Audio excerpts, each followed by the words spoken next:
Hello, weary traveler, and welcome back to Lonely TTRPG, the actual play and review solo TTRPG podcast. I am your host, Steel Stash, and today we are going to be playing I Am the Forest. So, I Am the Forest is a solo TTRPG focused on map making and storytelling. You play a forest attempting to win back land usurped by a threatening civilization. So we got beautiful nature-themed artwork, 12 forest abilities to ravage your foes, unique allies with abilities, random tables. Random tables are always fun, a basic drawing guide, and easy PDF navigation. The drawing guide is going to be super important because guess who can't draw? This guy. Made even worse by the fact that this is digital. I'm left-handed, but I use my mouse right-handed. It's going to be fun. All right. So let's go ahead and crack on into this book and see what we got. First off, 80 pages. I really need to start looking at this before we get going. All right. I am the forest. For millennia, my roots lurched through loam of my bed. My children's children expanded upward, towering high to the rim of heaven. Years are days. Spring is my morning, winter is my night, and I creep ever on, unchallenged, until now. All right, so before we dive on into this, first of all, I want to say thank you for coming back. If you like this episode at the end, please give us a rating, give us a review, hit that thumbs up on whatever podcast or YouTube you are watching from, because it helps. It makes me feel good about myself too, because, you know, I play solo games. I don't have a lot of friends. Will you be my friend? Hit the follow button. You can be my friend. Also, be sure to check out some of the other ways that you can help follow or support us on Facebook, Twitter, Pinterest, all those places. We even have a Patreon if you are feeling super generous. But without further ado, let us dive on into this game. So we are going to discover a story through map making and journaling from the perspective of a great forest. Your pristine land has been threatened by civilization's axes, fire, and city. You must reclaim your land and reestablish your roots in the soil of your ancient birthright. So objective, you will create a forest with a unique personality, goal, and landscape features, as well as define an enemy. Your enemy is an unwelcome encroaching culture. I Am the Forest awakens your personal creativity in several ways. First, you get to embody an eternal forest. Next, you get to creatively interpret the action between your forest and your enemy. And you get to journal all of this. In addition, we seem to have some notes to GM's DMs for adaptation. I Am the Forest can serve you as a powerful world development tool. Use it to create brand new worlds with rich nature versus civilization themes.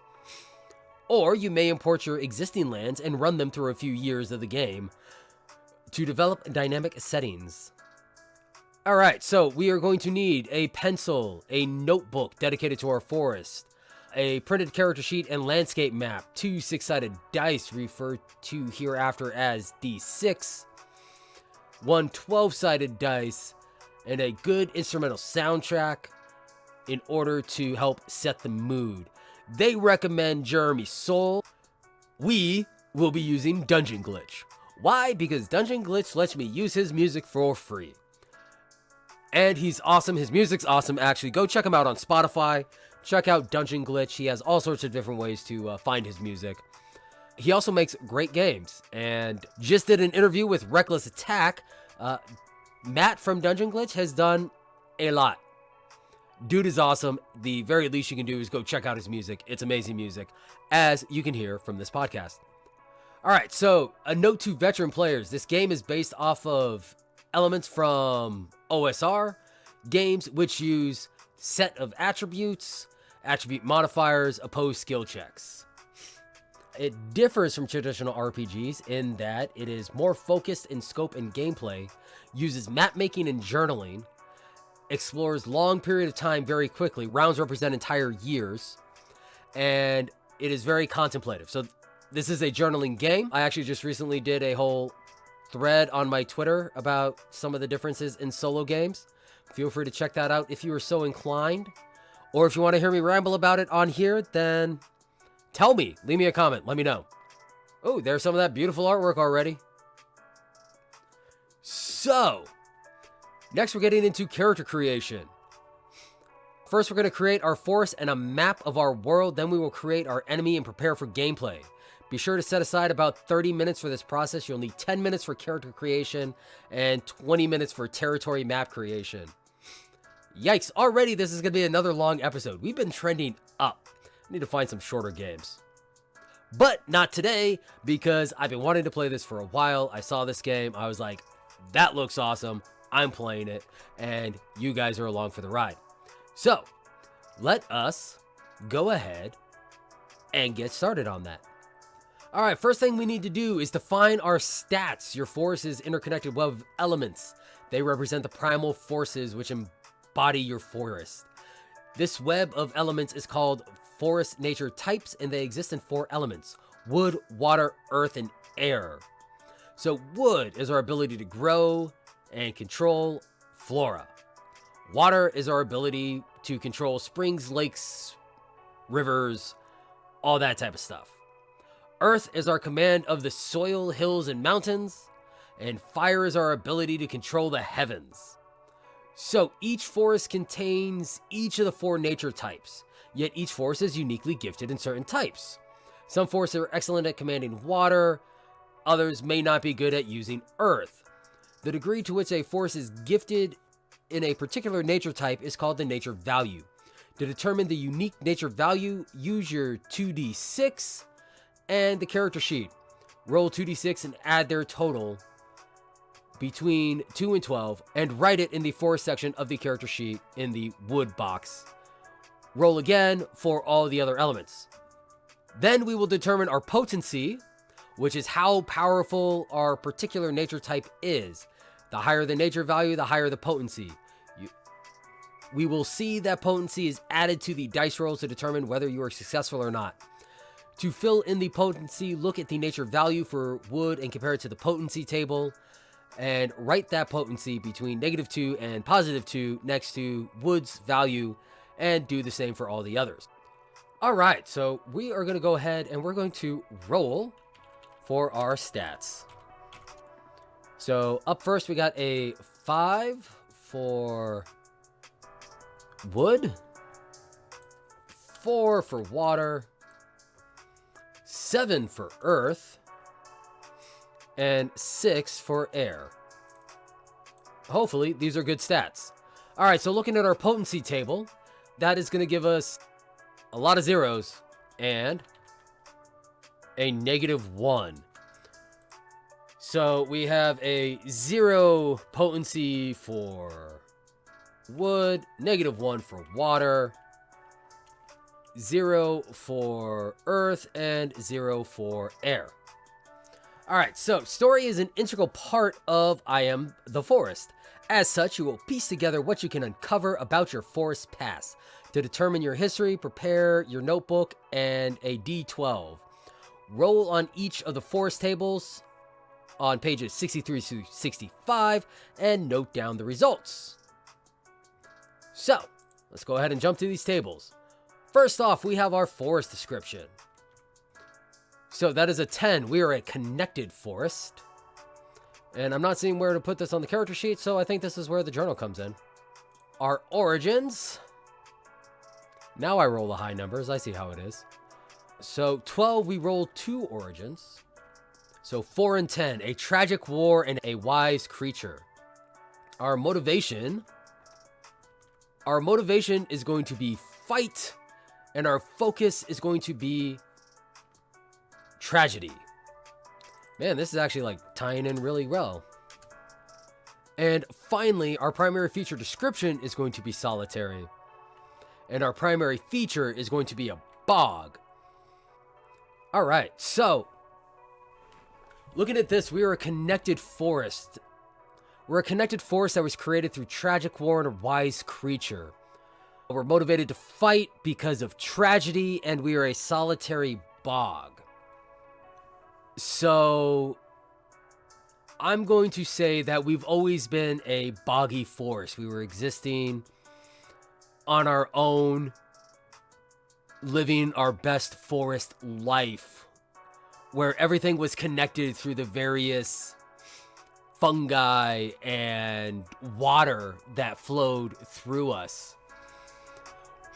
When war struck, unfortunately, this was a very bad war, and it removed a lot of our connection to water, which is why our water potency is so low now, despite us being a bog. But from the darkness, out of the swampy, boggy depths, arose a hag, a bog witch. And she taught us how to fight back so that we won't have to worry about what happened to us happening ever again. The tragedy of losing so much of our connectedness and our connection with that water that surrounds us is really our big motivation for pushing back. So that is going to be our forest. Next up, we need to define our allies. We are not alone in our desire to retake the land. So to select our ally, we're going to roll a d12 on the ally table. And our ally is going to be a shaman. The shaman seamlessly walks between the forest and the enemy. At once wild and tame, they respect the balance. So that was nice. In addition to helping teach us how to fight back, the Bog Witch ensured that a shaman would always be present to help guide us and keep us going.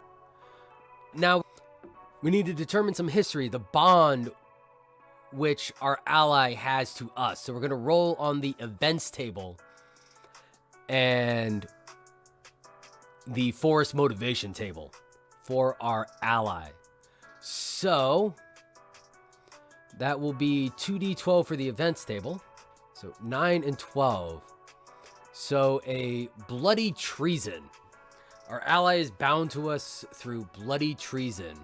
So it seems that whoever waged the war against us and caused this bog witch to rise, they continued their persecution and betrayed what locals were here. And through that treasonous act, our ally has bound themselves to us. So now we need to do our starting landscape. So for this, we get to really embody our forest. Several steps we might take, but ultimately the process is ours. This step is important and should not be done hastily. Take your time, rework, and fall in love with your forest. The more you invest in each hex, the more invested you will be in the story and the struggle to defend it. So it's supposed to be a hex map. I got a gridded map up. We're just going to leave gridded. There are drawing guides, and the drawing guide is actually pretty sweet on here. If you do pick this up, make sure you check out the drawing guide. We are going to randomly roll, so we're going to use the forest hex generation table to determine what types of features will be located on groups or hexes. So that is once again a d12, and we got a 5, which is plains. Oh man, we are starting rough. Our poor forest. All right, so again, I do not have great ability to draw digitally. So we're going to let this represent our plane. So we got a plane there, and we're going to pretend that we were a sad little bog in this plane. We have been drastically reduced. And actually, we're going to roll a couple more. Let's go ahead and fill this out just a little bit more. Let's see, 1, 2, 3, 4, 5, 6, 7, 8. We're gonna roll 8d12 and see what we get. We got a lot of numbers. All right, so 11 is gonna be delta. So we're gonna have a little river delta. So let's go ahead and get some nice boggy colors in here. 5 is going to be another plane. 12 is going to be an island. So we'll get some of that good bog right there and put a couple little islands on it. 9 is swamp, outstanding. 2 is going to be some hills. So we'll go back to our plain colors. Add some hill country. 7 will be pines. Never seen bog pines before, but get a little bit of pine action right there. Those are beautiful pines, don't judge me. 2 again, which is some more hills. And 1, which is going to be a river. So yeah, we'll have that river, like, that delta kind of comes in and disappears under the plains and the hills, and then kind of reappears in this corner. All right, so now we need to define the enemy.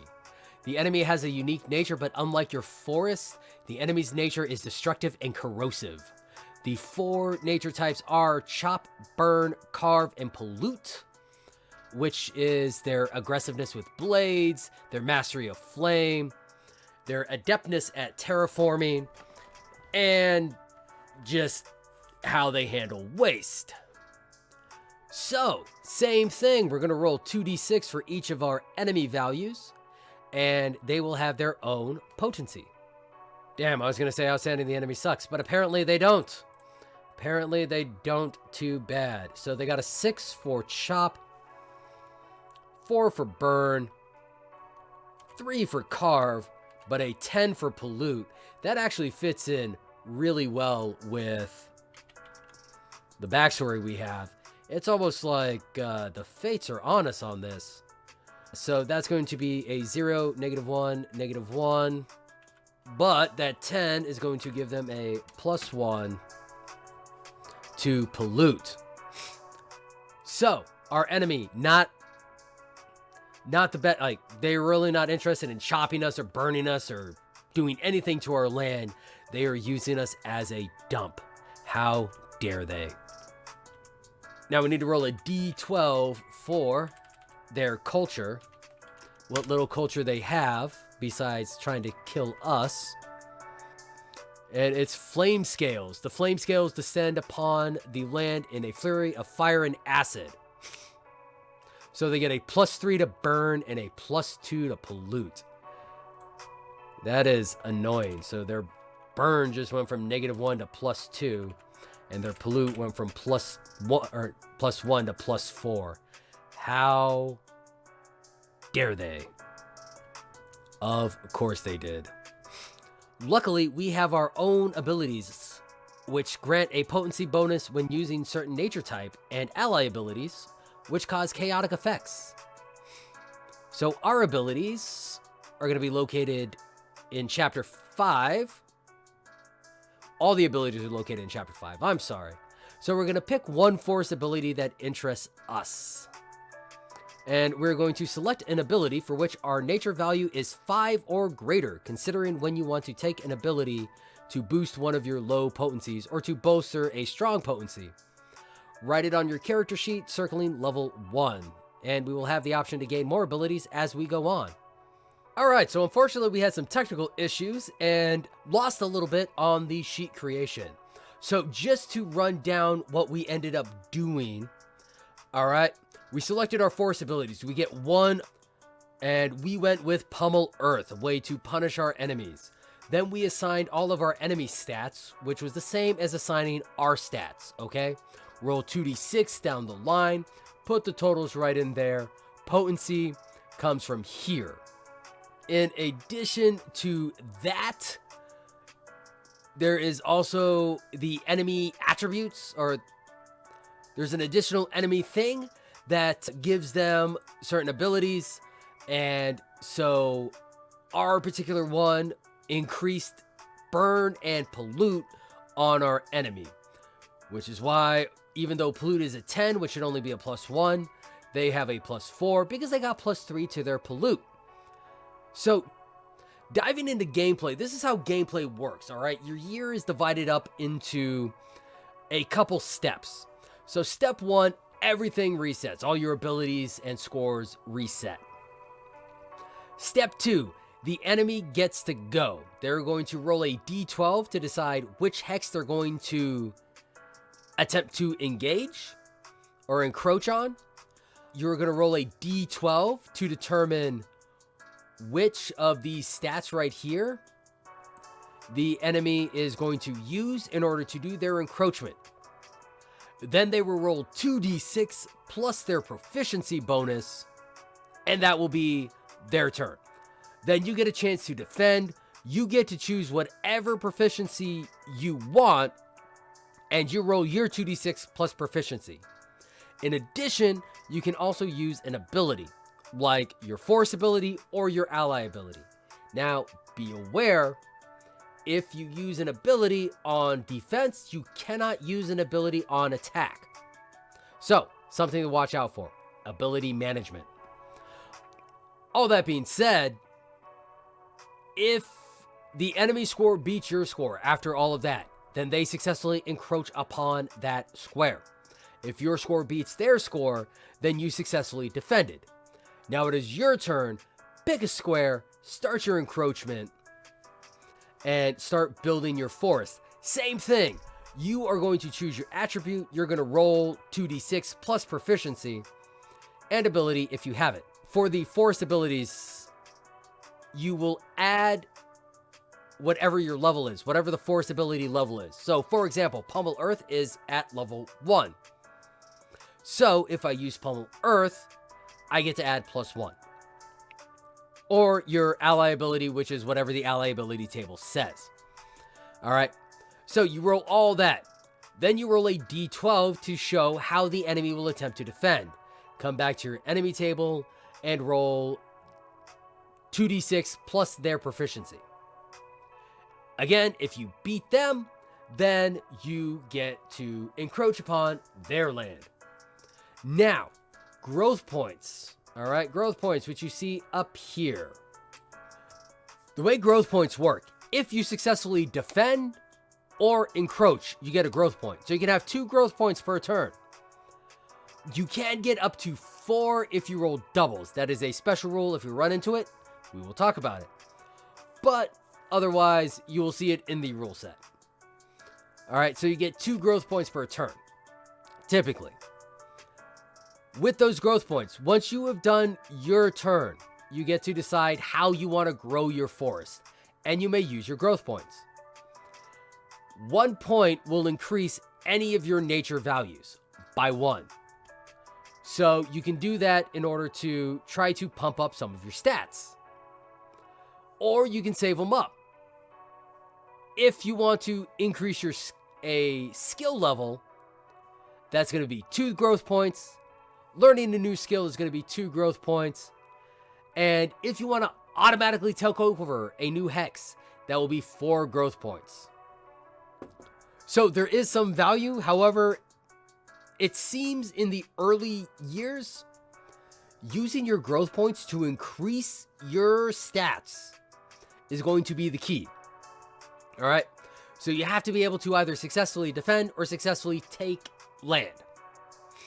That's going to be the key. At least get some growth points, start bumping those stats up so that you can tip the scales in your favor as you do things. All right, so without further ado, let us get into year 1. So, like I said, year 1, we are going to start off with resetting all our abilities. Next up, the enemy is going to attempt to invade us. They rolled a 6, so they are going to be coming from our east and trying to take our Middle Hills area. Oh, no, that was a 9. That was a 9.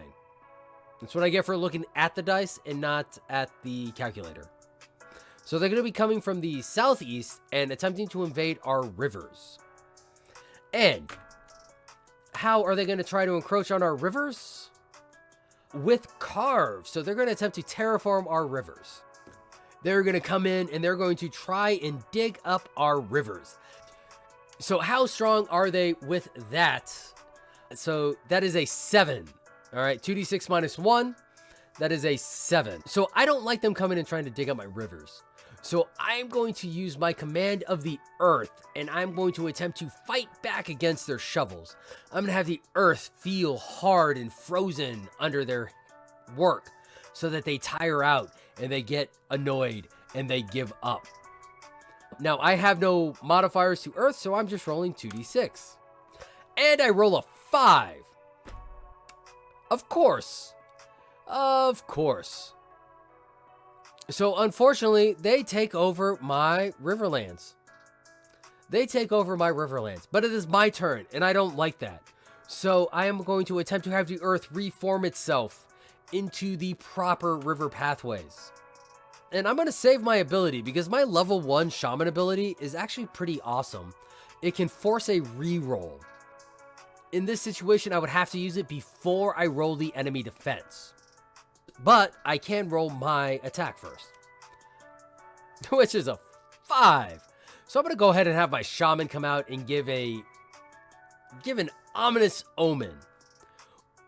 Yeah, I'm declaring it. She's going to come out, and my Shaman is going to come out, and she's going to give an ominous omen. Lightning is going to crack in the sky, and she's going to look at the workers attempting to contain my reshaping back to originality. And she's going to declare to them, when the light cracks the sky, those who defy the forest will die. So for their first roll, they got a 4, which is annoying because I would have won. I doubt I'm rolling that low again. They got an 8. So because I made them fall back and regroup, they did manage to successfully defend against me. So I have earned no growth points this turn, and I've lost a piece of land. This is no bueno. Actually, what I forgot to do was I forgot to properly assign what they were going to be defending with. It kind of doesn't matter at this point because, yes, they lost. I'm not going to go back and do it because that might be a potential for them to fail. So just remember, you got to roll your D12 to decide how they're going to defend against you. So we are on year 2. I am 1 square smaller. And the enemy is now going to come north, and they're going to attempt to invade my northern plains. I think my digital dice just landed on its side, which is awesome. But the computer says that it was an 8, which is carve. So they're going to once again try to terraform the plains. Looks like they're trying to level everything out in order to build a city. So that is a 2d6 minus 1. Let's see how well they do at that. That is a 5. Outstanding. Yeah, once again, I'm going to have the Earth attempt to resist them. I am not going to use any ability. I'm just going to have the Earth attempt to resist their attempts at leveling. It's going to maintain its sloping nature. And that is a 5. I don't think there are any rules for this, so I'm going with if it meets, it beats. So I have successfully defended against their attempts to terraform my plains. Now it is my turn. I want my river back. I have lost my connection with the water through the last attempt at encroachment that these guys have done. And I'm not happy about this. I want to maintain all the waters and wetlands that I can. So, once again, I'm going to have the Earth attempt to reform the banks around the river that they were trying to cut up. And I'm going to fail this roll. Like, I'm not even going to bother with like any type of rerolls or abilities because I doubt that I can get them to roll lower than a 3. Yeah, no, so they just rolled. They're going to attempt to resist my efforts with burn, which they have a +2 to, which means mathematically they win. All right, you can't roll a 1 on 2d6. So they have successfully defended against my encroachment. Now, the bright side is I did get a growth point. So we are now entering the growth phase. I'm going to take that growth point and I'm going to bump my Earth from 7 to 8. This does not give me any additional abilities yet. However, I am now 1 away from the next threshold. So now they are coming for my western bogs. And how are they coming for my western bogs? With pollution, of course. The thing they have +4 in. Yeah, so they're just going to start dumping all of their pollution into my bogs. Into my little swampy area. The one little piece left of my true core. And I'm already going to say this up front. My shaman's going to come out and make her... Well, actually, 11. Yeah, my shaman is going to come out and she's going to make her ominous omen. and attempt to scare them and force them to regroup. And they got a 13. They win. I can only roll, like, at best, I can roll a 12. So, yeah, they successfully take over my bogs. So, now that it is my turn, I'm going to attempt to take my bogs back. Yeah, I have no ability that I can use, so all I can do is attempt to have... You know, at this point, I'm going to summon the winds. I'm going to summon the winds, and I'm going to attempt to have the winds push back against the pollution and force the pollution back. And I got a 6. All right. Let's see how they will defend against me. Outstanding. The thing they have a -1 in. That helps out a little bit. So, they're going to attempt to build windbreaks and all of that in order to prevent my raging winds from pushing the pollution back against them. And unfortunately, they're going to fail. Actually, fortunately for me, they're going to fail. So I have successfully regained my bogs. I'm not even going to bother marking my growth point in the column because I'm going to put that directly in earth so that I can get a +1 in earth. So moving on to year 4. All of my abilities reset. How are they attacking me? They are trying to come through the bogs again. Apparently they feel some type of way about me reclaiming my boggy area. But they think they're going to terraform it first because their attempts at building windbreaks were so successful last time. So they're going to roll 2d6 minus 1. And they're going to get a 6. So I'm going to instead have the earth. Yeah, I'm going to continue to have the earth attempt to resist their shovels. Now I have a +1 to it, though. Oh, I got doubles. So, what does doubles mean? All right. So, whenever a roll comes up as doubles, then 3 effects happen. These 3 effects happen even if an ability creates or negates a double. All right, so a random event must occur. So we roll on the event table and interpret the results of the outcome of the encroachment. 2 hexes are now at stake. If the encroacher wins, they take 2 valid hexes. And there are now 2 growth points at stake. All right, so this will be interpreted in my favor. But I'm going to roll 2d12.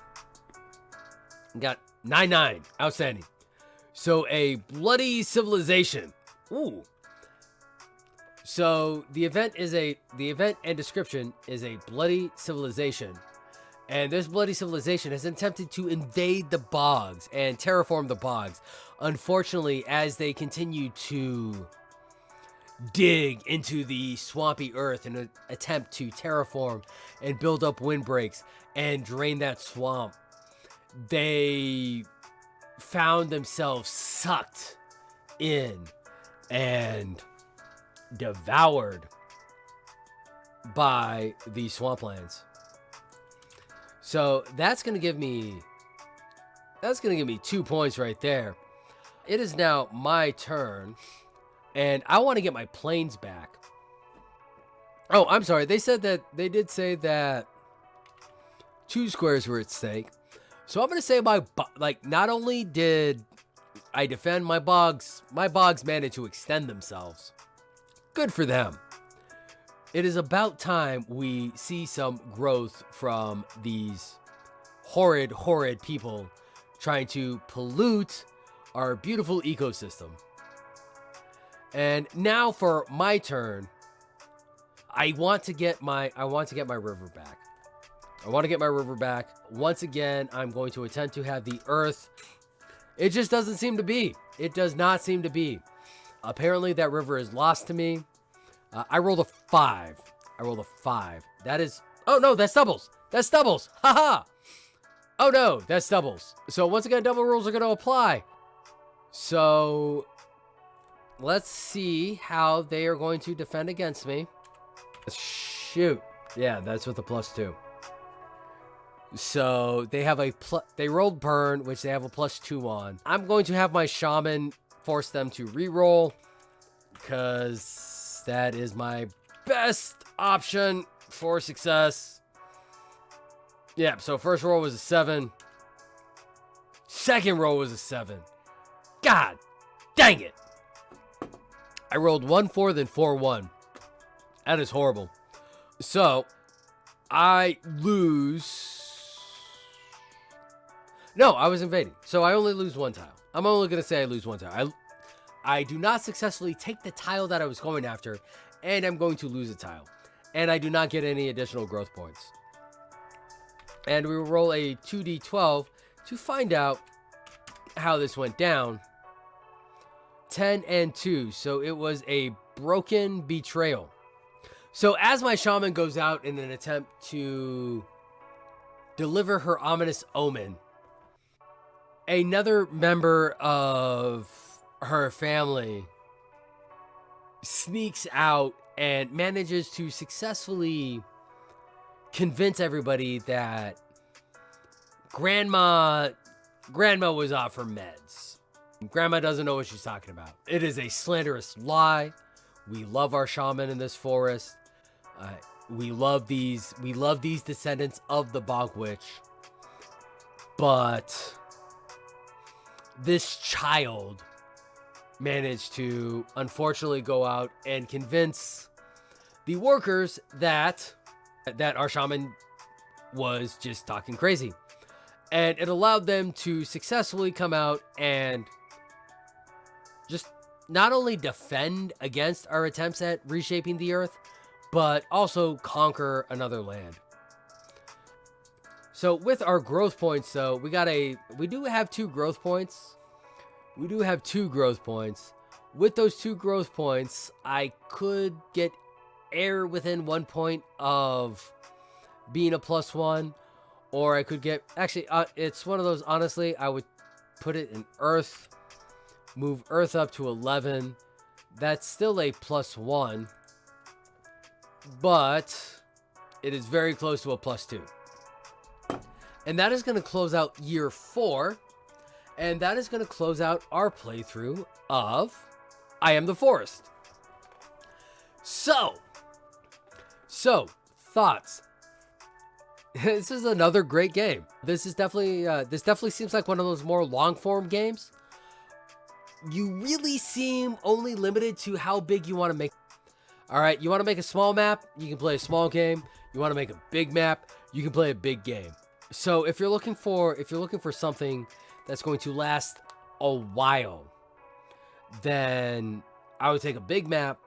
I'd plop yourself down somewhere in it, and I would just start playing. If I was going to do that, then I would also do something along the lines of having multiple enemies. Like, pick certain points along the way that I would declare, hey, this civilization ends and this civilization begins. You could also potentially roll for other forests and whatnot. Like, if you're going to do a giant map, populate it with different enemies, populate it with different forests. And you can have them all, like, kind of go through and encroach and compete against each other. Now, it does say that you can use this as a way to approach your world building for your own worlds, for your homebrew worlds. Honestly, like, I've played games that I thought would be fun mini games and one-shots and ways to help build stuff. Outside of character creation, like, I would totally use character creation to create some type of environment for, like, my ranger and my party to survive. Because, you know, at the end of the day, this is going to be a ranger or druid-centric, like, one-shot. Like, using this overall, unless you were really digging into the forest is alive attribute, I don't know how much it would go for improving your D&D or your Pathfinder games. Like, you would definitely have to dig in and look at some of the various monsters that would go in those environments and biomes, because at the end of the day, you can't just do shambling mounds for everything. I mean, shambling mound is a great monster, but you can't use it for everything. So I don't I don't know how much I would do this for my games. If you find use for your games, by all means, you do you. Your tables, your rules. But as a solo game, as a game to just play for a little bit of fun, this was fun. It was great. I loved embodying this forest. And like, I know I didn't do any of the drawings or anything like that. Let me pull up this drawing guide for you guys. Where's this drawing guide at? Like, this drawing guide, it's very simple, but it's a beautiful representation of some of the stuff that you can do. You know, very easy, doesn't take a whole lot of skill. Just throw some lines down. Or, in the case of what we did, you know, you can just use random colors and shapes. Alright? At the end of the day, the point is to have fun, to show your forest growing, expanding, contracting, hopefully expanding, because that is the goal. But still, the goal is to show how your forest builds on itself or loses to the civilization. So it is definitely a very fun game. I really did enjoy it. It definitely leads itself more to some long-term play. The little bit of time that we spent on this, probably not enough. But like I said, I wanted to play a couple years. I wanted to show you guys what it was like. So go check this out. It is on itch and it is on drive-thru. So you can go to TTRPG and search for I Am the Forest, find it on there, or you can go to grismund.itch.io/IamTheForest. On itch, it is name your own price. Please throw a couple bucks to the creator. And when you do, make sure you tell them that Steel Stash sent you. Alright, I want creators to come up and say, hey, thanks for helping highlight my game. And speaking of game highlights, make sure you check out last week's episode on Grimoire. There's a little bit of surprise for y'all. There is a 40% discount hidden in the episode. So make sure you check out the episode and find that discount code that is valid for the rest of June 2022. But definitely go check out I Am the Forest. Go check out their page. Look at this game. It is a beautiful game. And definitely get it. Definitely throw some money their way. Because 80 pages of work and some beautiful artwork too on top of that. But I have been Steel Stash. That is all for today. And remember, I must ask y'all to stay awesome. You've been listening to Lonely TTRPG, the solo TTRPG live play and review. If you've enjoyed this episode, please leave us a review. You can also reach us at Twitter at BDDC_pod or at blackdragondungeoncompany@gmail.com. If you really like us, you can consider supporting us on Patreon at patreon.com/blackdragondungeoncompany. Thank you so much.